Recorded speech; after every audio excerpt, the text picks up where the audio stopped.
14 नियम की प्रश्नोत्तरी में एक प्रश्न और भी आया है कि भत्तेसु उसमें सिर्फ खाने की ही चीज़ लेने की है या नहीं। तो उसका जवाब है सिर्फ खाने की चीज़ का, पीने का पानी भी नहीं। सिर्फ खाने की चीज़ का ही वजन 3 किलो, 5 किलो, 7 किलो, 10 किलो ऐसे किलो के हिसाब से धारने का होता है।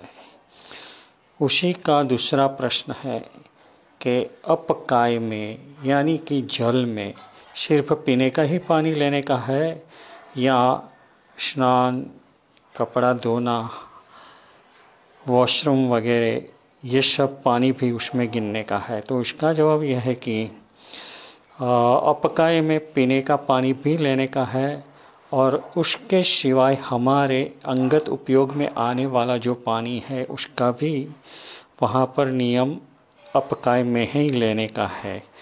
यानी कि हम जो चीज़ हमारी खुद के उपयोग में लेने वाले हैं उनका 1 लीटर, 2 लीटर, 5 लीटर पानी वापरेंगे यूँ करके पीने का और स्नान करने का, वॉशरूम का, ये पानी उसमें लेते हैं।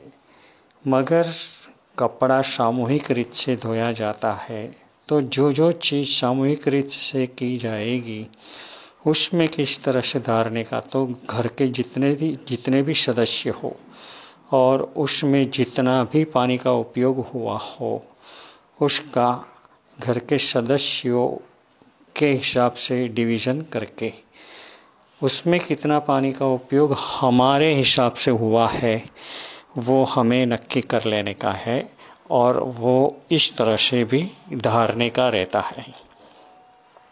एक प्रश्न और भी है कि शाम को जब हम ये 14 नियम धारते हैं तो देशावागा सिक्का पचक्खाण लेना है या नहीं। तो देशावागा सिक्का पचक्खाण लेने का है। एक प्रश्न और भी है कि 1 महीने का एक साथ में 14 नियम हम धार सकते हैं या नहीं।